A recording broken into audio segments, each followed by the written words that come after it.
Hello, everybody. I'm Martin Bittencourt, author of the blog Momergil, which is my nickname on the internet. Today, I'm here to read to you the last article I published on my blog as part of my series Articles in Audio, where I read my works for those who may not have the time to read them. The title of this article is Two Defeaters Against Leftist Ideology, a work on political philosophy derived from my previous one, The Fallacy of Equality. So, let's get started. Introduction. One of the fruits of the human intellect has been the conception of packages of ideas, sets of one or more allegedly true propositions that are somehow linked together. Philosophical schools, scientific theories, and the theological part of religions are examples of some categories of or types of packages like this. Insofar as such groups of ideas make descriptive and/or prescriptive claims about the world, a question of debate that usually accompanies them is whether a certain group is true or correct. In this case, regarding descriptive propositions, one can generically understand that a package can only be true or correct if and only if such propositions correspond to reality as it is. As for prescriptive statements, those that say how things should be, objectives, or what should be done, methods, it will generally be necessary for their eventual descriptive assumptions are equivalently corresponding to reality, and that they are decently able to reach some presented target, and that such a target is desirable. Otherwise, if one of your proposals advocates unacceptable measures or an unacceptable target, the package will also be wrong. Thus, for example, the capitalist economic system led by the Scotsman Adam Smith opposed the mercantilism present in his time in at least three things. Descriptively, that the wealth of a nation is not the result of or equal to the physical possessions of land, gold, and that it has, but also resides in the productive capacity of its citizens. And prescriptively, that we should seek to implement means of increasing this productive capacity, such as labor specialization, in order to make societies more prosperous and rich, which would be a desirable target. Therefore, the assessment of the veracity of capitalism passes through the evaluation of these statements. If it's true that the wealth of a nation involves the productive capacity of its citizens, that we should seek a more prosperous society, and that a means to this end is to increase productivity through means such as labor specialization, then capitalism is the correct view. If, on the other hand, wealth is measured only in lands, or we should not seek greater prosperities for peoples, or the proposed means such as specialization of manpower are inadequate and henceforth should not be adopted, the view will be given as failure. When it comes to this question of verifying the veracity of a package, one can understand that the refutation of any of its claims will automatically imply its defeat. This, however, is not necessarily the case, since ideologies may contain assertions that differ from each other in terms of their relevance to them. Some less relevant proposals may be linked to strands of a main idea or derivations from more important theses supported by less credible arguments. Regardless of the reason, this implies the need to distinguish between essential and non-essential statements to a thesis. Those recognized as essentials are those that are somehow linked to the package that, without even one of them, it will disfigure and effectively become something else, another group of ideas. Consequently, the untruth of one of these statements implies the invalidity of the package as a whole, even if others are recognized as correct. The same does not happen with the secondary proposals. Although they may be traditional, they are superfluous in such a way that their demonstrated invalidity will not imply the annulment of the package as a whole. An example of this complexity can be seen in the theology of religions, such as Christianity. In this case, Christian theology is composed of a series of doctrines that encompass a set of beliefs on various topics, such as God, the human being, and sin. Although most Christians believe in some variations of these doctrines, only some are essential to the faith, and cannot be wrong for it to be a true religion. One case is the doctrine of God, which asserts that there is such a supreme being as the source of the universe's existence. If by chance someone were to demonstrate that such a being does not exist, then Christianity would be wrong in one of its essential statements, and consequently would be a wrong package of ideas and a false religion. Even if many of Jesus' teachings remain valid, the faith as such will come to an end. There is no Christianity without God. The same will not occur with the doctrine of biblical inerrancy, that affirms the full veracity of the teachings of the sacred book of this religion. If even a single error were found in such a book, the doctrine would be refuted, but hardly a Christian would think it's plausible to abandon his faith on that account precisely because it's a relative theological detail. That is, although traditionally believed, the doctrine of biblical inerrancy is not essential to Christianity. Thus, if it is identified that an ideology has a non-essential claim, refuting it will not imply the defeat of the package. If, however, one essential to it is found to be unacceptable, belief in it must be suspended. Indeed, it can be argued that it is enough to demonstrate that an essential assertion is not adequately supported, that there is no known reason to believe it to be true, or even that it is not possible to know if it's true. Then any adoption of the ideology will become irrational. In other words, if an individual does not know of any plausible reason to believe in a single proposal essential to an ideology, then he should not believe and defend such a package. All that said, the relevance of these deliberations and the related debates could be questioned. This is linked to the importance given to the truth of statements. One perspective suggests that, far from trivial, such issues are important to the world because beliefs affect the actions of those who believe in them, bringing with them real consequences for many. In particular, wrong ideas, once believed, can lead individuals to wrong choices, which, in turn, can lead to inappropriate actions that can bring great harm, pain, and suffering. In fact, some of the evils that have plagued humanity have been derived from misguided beliefs, a classic example being the Nazi Holocaust. Thus, to the extent that it is relevant for us to avoid these evils, it will be relevant to try to attest to the veracity of an ideology before embracing it.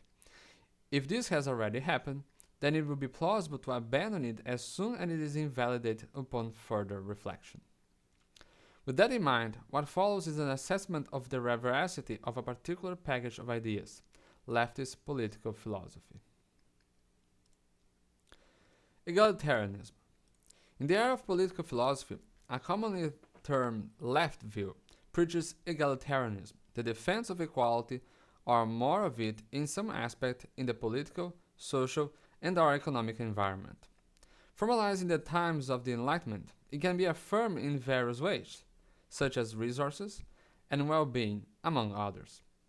Regardless of which one is defended, its justification is supported by two possible views, as a means and as an end in itself.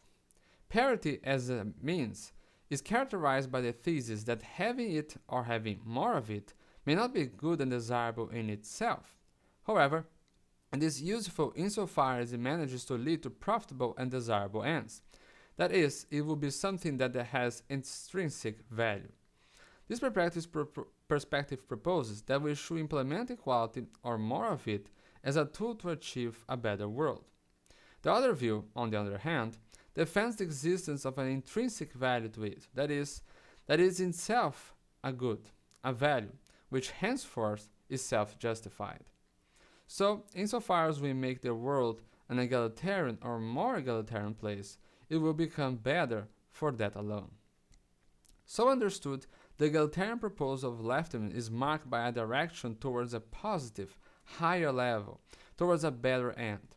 This characteristic is not gratuitous or unique, nor is it merely traditional, since it is intrinsic to any political vision composed of a prescriptive component.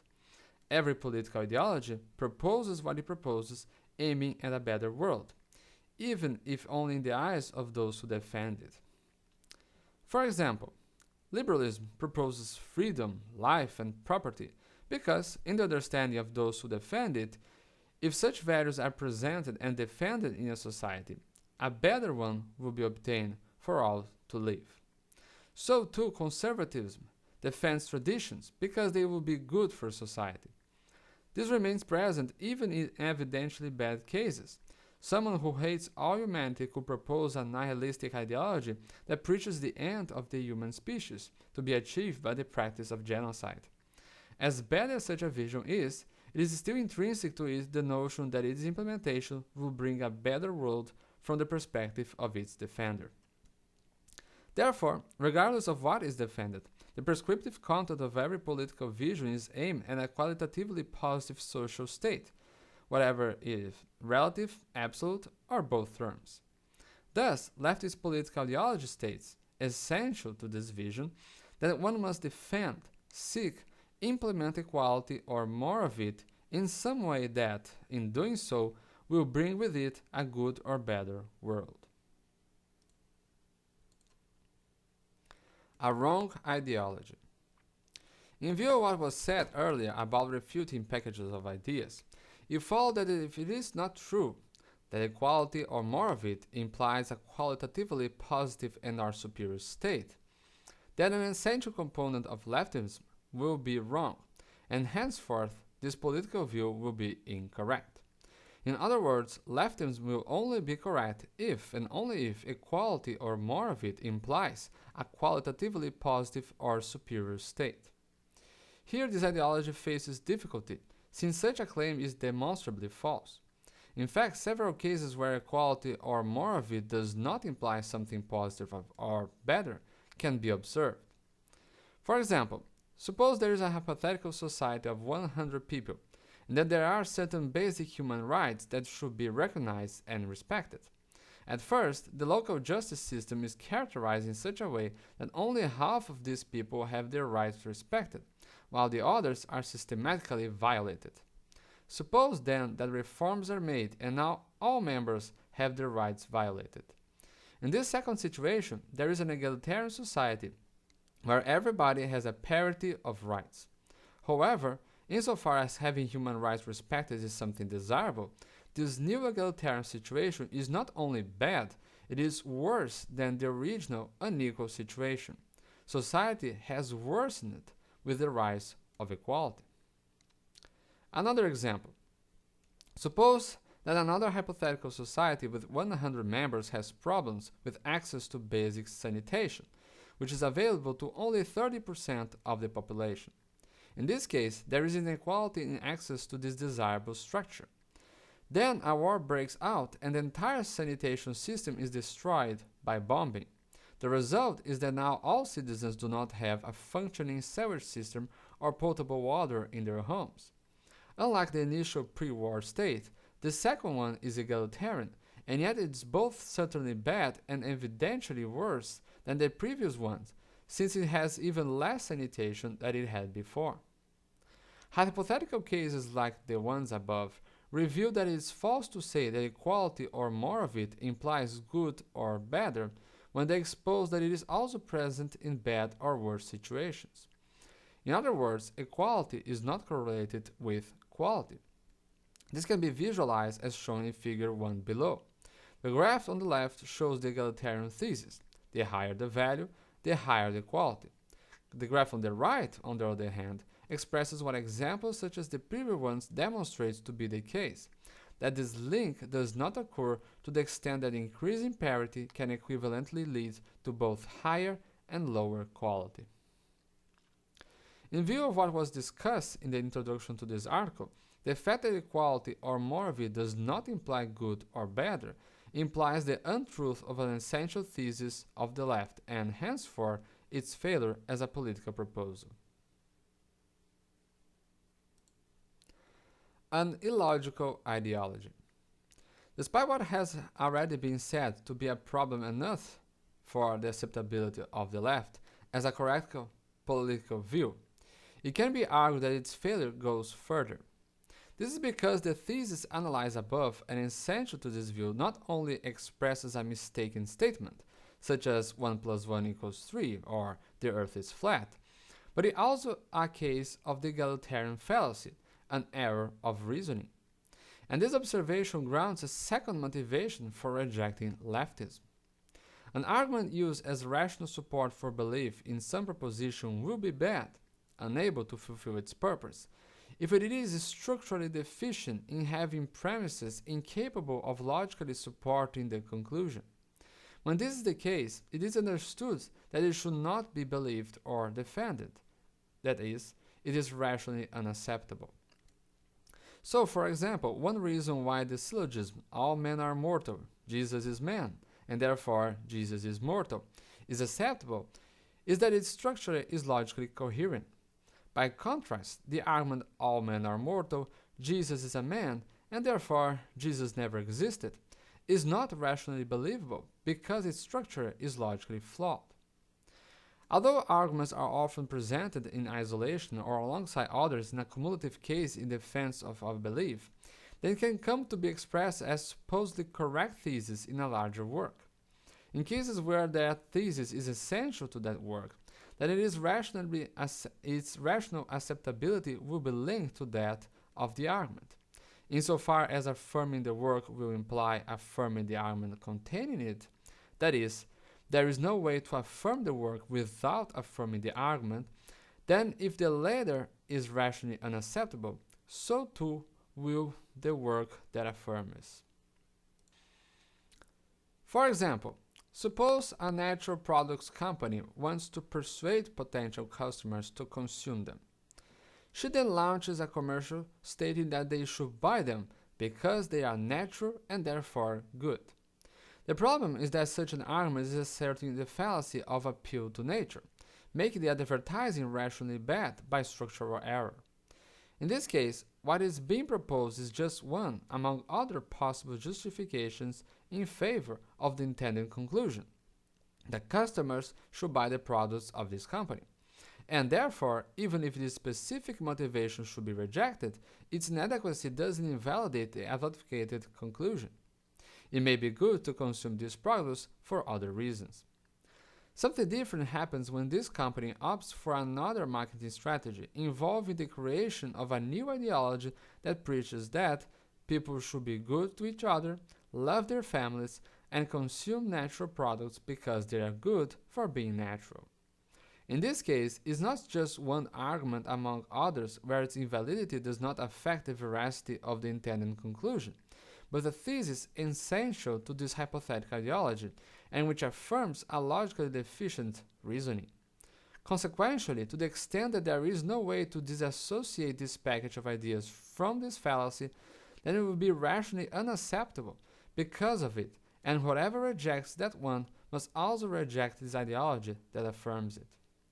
Thus, a package of ideas can be rationally believable if and only if its ideas are logically coherent.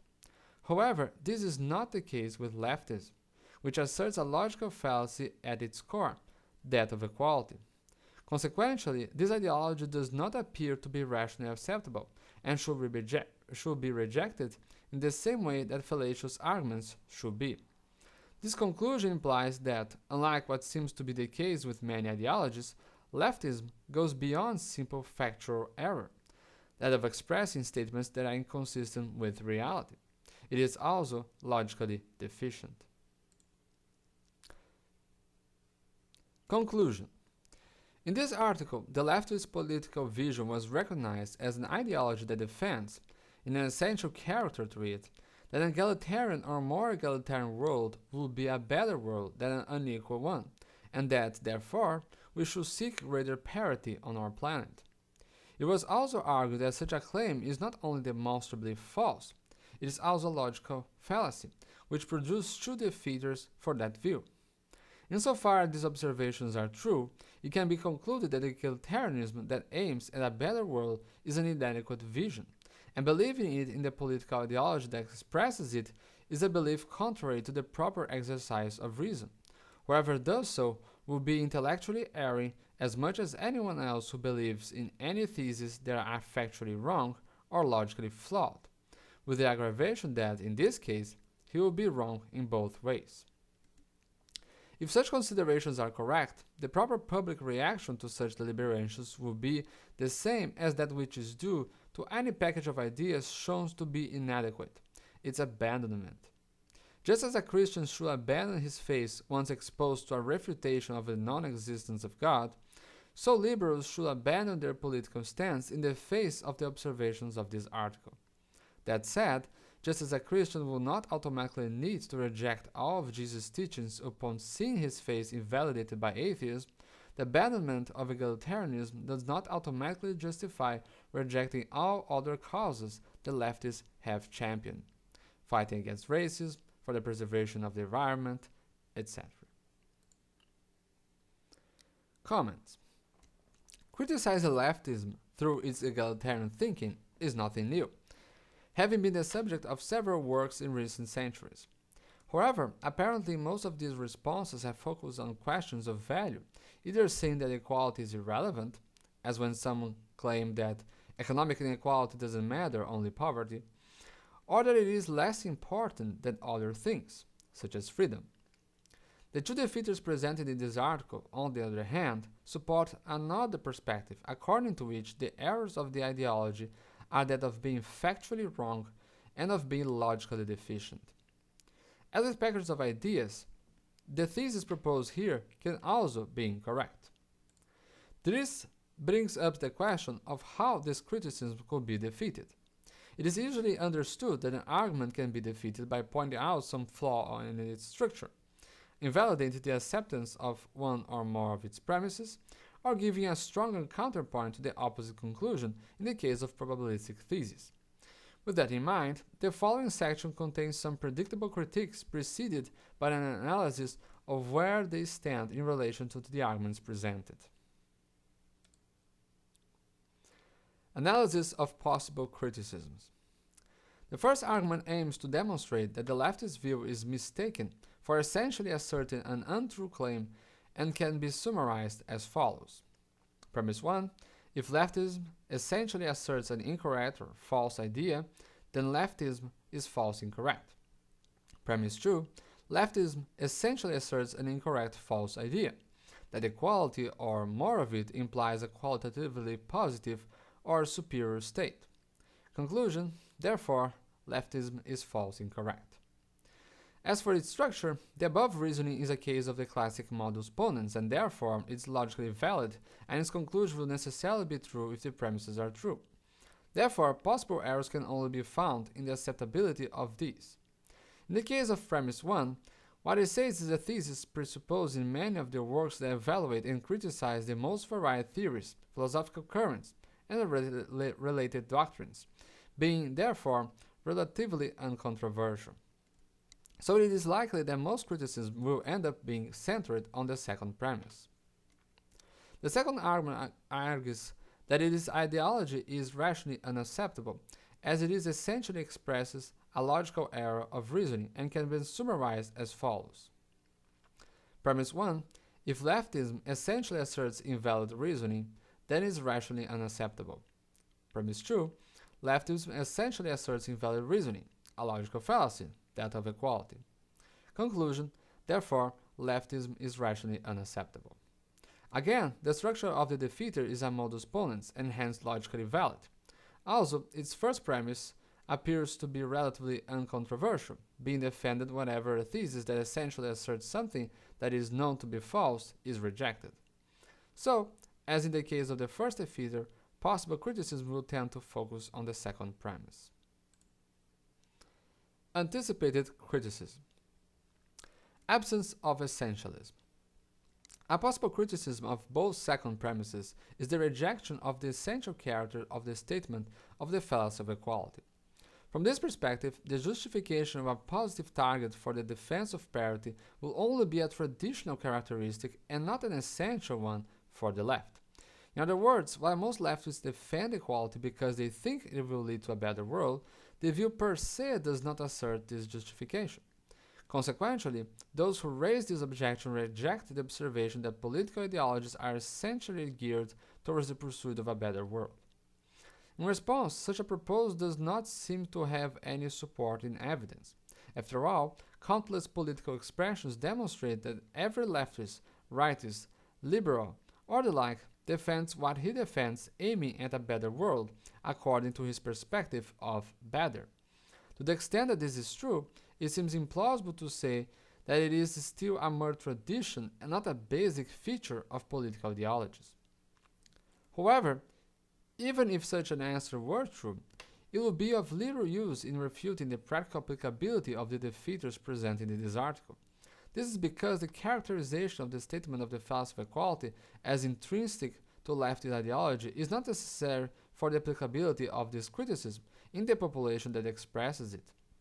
Insofar as the defender of this view asserts in his intellect that he wants and the reason he wants equality or more of it is because that there will be a good or better world, then both of the defeaters presented here will apply to him in his leftism.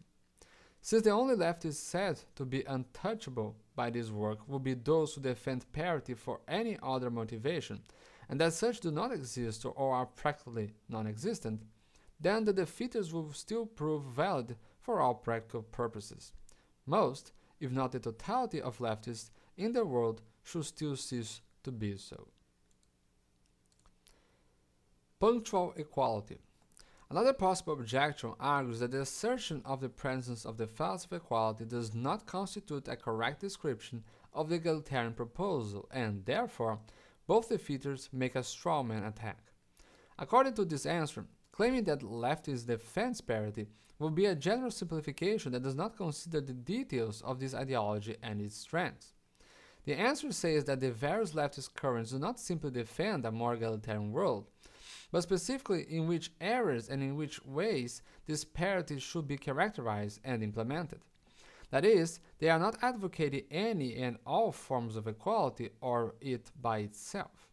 Consequently, a leftist may find himself agreeing that not all equality implies a better world, while believing that the specific ones he proposed will bring about that result. For example, a leftist could argue that we should have equal civil rights between men and women, and between whites and blacks, because the world would be better if that is so. At the same time, that same person could reject such parity of rights between children and adults, recognizing that, in this case, it is better to have some inequality in the laws applicable to the two groups. In doing so, this individual will be advocating a certain specific equality of rights for one or more specific cases, sex, gender, and ethnicity, race, without automatically committing to any other form of parity, such as economic, or in any situation, age. Concerning this criticism, its first defect is that these specific defenses of equality present the same problem as in broad egalitarianism. Indeed, the same observations made earlier could be used in these specific cases. In the example of civil rights, one can conceive of a society where whites and blacks, or men and women, have no civil rights guaranteed by law, a situation in which there is equality and the society they comprise is not good or better than an unequal one. And insofar as the specific cases of defending parity are subject to the same problem as broad egalitarianism, defending them will not save leftism from what has been pointed out in this article. Second, to claim that there is a strawman attack by generalizing the equality defense is unfounded, because any defense of equality will already fall within the observations made in premises 2 and 2 of both arguments, either in an unrestricted or punctual way. This is because the problems presented are manifest not only in absolute terms, totally or completely absent, but also in relative terms, more or less. That is, it suffices for the view to defend more equality as implying a qualitatively positive or superior state that the premises will already apply. And since any implementation of these punctual parities will imply a more egalitarian world, the so-called punctual egalitarianism in the leftist thesis do not read the ideology of the veracities of premises 2. Equality as generalized maximization of quality of life. Another possible answer also alleges that there is a certain strawman attack regarding the sense of defending equality considered in the criticism of this article. According to this objection, when one says that parity is desired, one is not saying that with regard to a certain social property X, all members of society should possess the same amount of X. But everybody should possess X to the maximum extent possible available. That is, equality would mean that everyone, and not just a few, should benefit from the maximum currently available of X. This perspective would be associated with a classicist vision of modern societies, from the friends of the monarchy to the present day. According to this perspective, societies have traditionally been composed of social groups, where some of these will have at their disposal the best of their time in terms of health, security, education, political influence, and the like. On the other hand, other social classes, especially the poor, but also blacks and women, will not have access to the same level of quality of life or political influence. In this context of inequality, criticism will come from the less favored and their ideological allies, who will not be concerned with the distance between the least and the most favored per se, but only wishing that all citizens enjoying the good and the best that exist at the time. In other words, we want equality will be synonymous with we want to have a good quality of life just like you.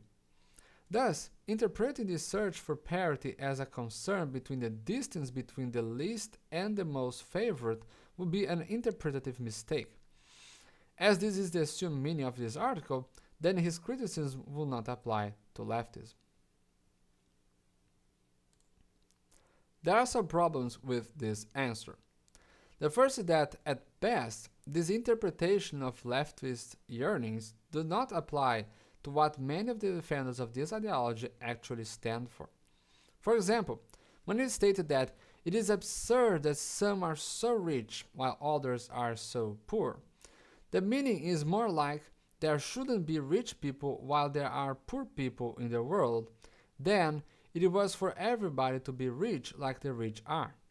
In fact, when it is reported on social media that there have been an increase in the number of millionaires in a country, it is common to have negative reactions from leftists who will have no reason to be indignant about this if there was not a concern about the distance between rich and poor. After all, an increase in the number of rich means that many are improving their quality of life. Similarly, the classic critique of left-wing politicians complaining that the rich are getting richer and the poor are getting poorer also only makes sense from a perspective of concern about distance between the parties. Finally, some of the proposals to correct inequalities show the desire to reduce distance. This is the case of taxation of fortunes and inheritance as proposed by Thomas Piketty and others, a measure that is not only aimed at fighting for the disadvantaged while the wealthy are left with their possessions, but reducing the distance between them. So, while some leftists may be advocating parity in line with this critique's lens, it by no means represents what everybody is advocating. Hence, at best, it could be said that some advocate a sense of egalitarianism that is not subject to the features of this article. But even that is not plausible. After all, being an advocate of equality is by no means synonymous with being an advocate of improving the quality of life of the underprivileged. In fact, this desire that everybody should own X to the maximum extent possible available is compatible with other ideologies such as libertarianism. Not for nothing, non-leftists are also seen defending the improvement in the quality of life of the entire population, and many practice charity towards the poorest, which shows their wishes that they also come to enjoy a life of greater well-being. Thus, defining the leftist view as the defense that everybody has access to a good or maximum quality of life is not descriptive. Rather, it is more plausible to conclude that those who have called themselves equality advocates, without really being concerned with distance, are not expressing their views properly.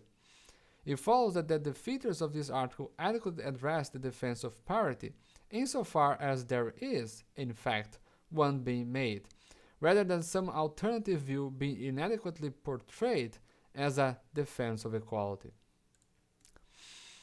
Acceptability of fallacious arguments. 1. The second defeater considers that logically fallacious arguments are not rationally acceptable, that is, they should be rejected. In response, it could be argued that this is not necessarily the case because it would be possible to rationally accept an argument that has a structure recognized as inadequate in at least some cases.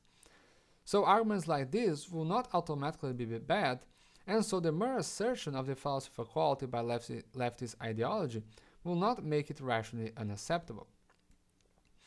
And as an example of this idea, there is the case of the fallacy of composition when applied to the color of a floor. This consists in affirming that the whole has a certain property because one or more or even all of its parts have this property. Although generally wrong, one could argue that there are specific cases in which this reasoning holds up. For example, it seems plausible to assume that if all the tiles that make up a floor are of a certain color, then it will be of that color. In this example, although this argument is a case of the fallacy of composition as presented, it seems plausible. While this critique may be in line with contemporary understanding of this issue, it does little to save leftism from the second defeater for at least two reasons. First, even if it is accepted that a recognized fallacy has exceptions, this does not invalidate the fact that, in general, if an argument is fallacious, it should be rejected at least until it is shown to be an exception. In other words, insofar as there is no demonstration that the fallacy of equality expressed by leftism is an exception, it is perfectly plausible to adopt the rule until such exception condition is demonstrated. Merely pointing out that it is possible for it to be an exception does little to invalidate the standard treatment given to admittedly fallacious arguments, which is rejection. Thus, until the present case is shown to be one of these exceptional cases, the fallacy of equality should be treated as one would normally treat any fallacious arguments. Second, this critique assumes the understanding according to which a fallacy is initially defined in broad terms and then the existence of exceptions is observed. But this tradition is by no means imperative or necessary. These definitions could be revised in such a way as to internalize the exception cases, thereby eliminating them. So, in the previous case of composition, its definition could be revised to specify that it only happens when the so-called non-expansive properties.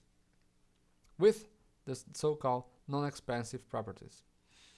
Thus, instead of the way it was presented, the composition error could be expressed as when the whole has a certain non-expansive property because one or more or even all of its parts have that property.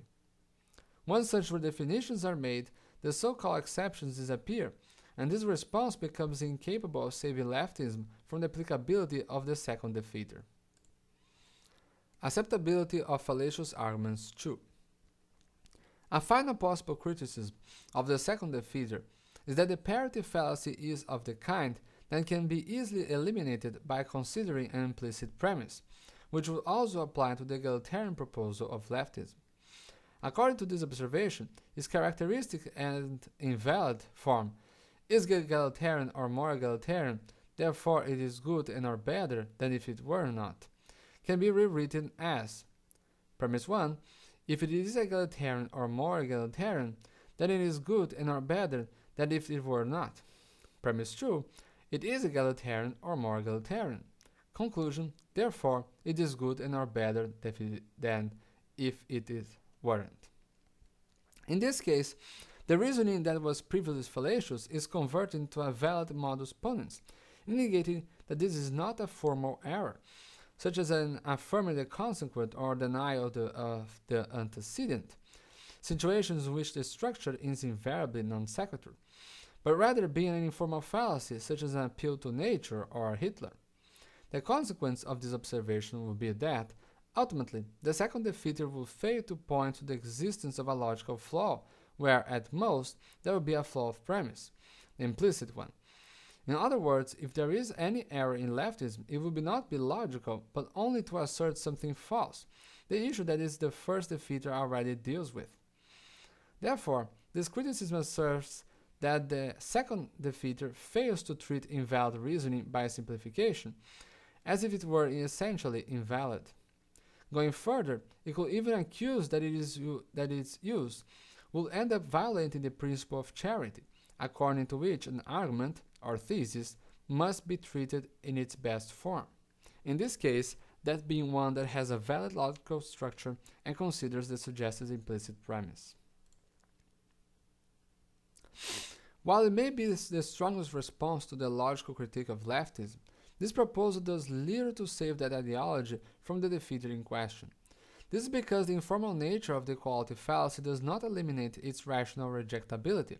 That is, any reasoning that expresses it will continue to be rationally unacceptable, regardless of the treatment given, or that should be given, to some implicit premise. So much so that the traditional response to informally fallacious reasoning does not involve factual analysis of implicit premises, but only their exposition followed by rejection.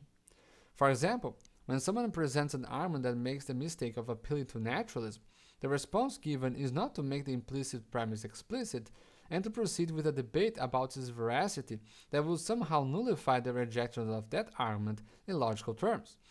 Rather, what is done is to point out that it commits the fallacy and reject it.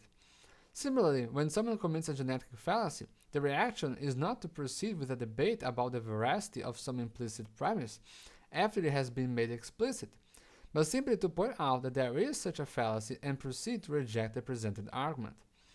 Thus, when an argument is fallacious, the proper rational reaction to it is its rejection, whether formally or informally bad, and, consequentially, the same should be done with the theses that affirm reasoning like this. Skepticism in the face of historic of acceptance. Finally, one could question how this political ideology could have sustained itself for so long, being so wrong. One hypothesis that perhaps explains this uncomfortable fact is that misguided egalitarianism derives from a simplistic analysis of cases in which there seems to be some relationship between equality, or more of it, and good or better or correct.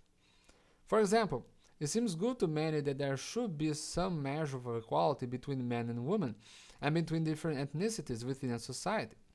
But in these cases, the good or better or correct is not due to parity, but to a greater or even full amount of some good and henceforth desirable property, such as human rights, or wealth, or sanitation, or the like. That is, it is indeed plausible to think that a perfect society would include, among other things, everyone having their human rights respected, and everybody having access to basic sanitation, which would be an egalitarian situation. However, as the examples in this article suggest, it is not equality in rights or sanitation that will make this society excellent. Another society without any of these items will be identical in terms of parity and yet very bad, but the high presence of good things of a society to have. Thus, whoever defends the maximization of desirable properties, attributes, of a society, social great-making properties, is defending a good and better one, but whoever proposes a more egalitarian society is not defending one like this. So, this was the article, Two Defeaters Against Left-Wing Ideologies.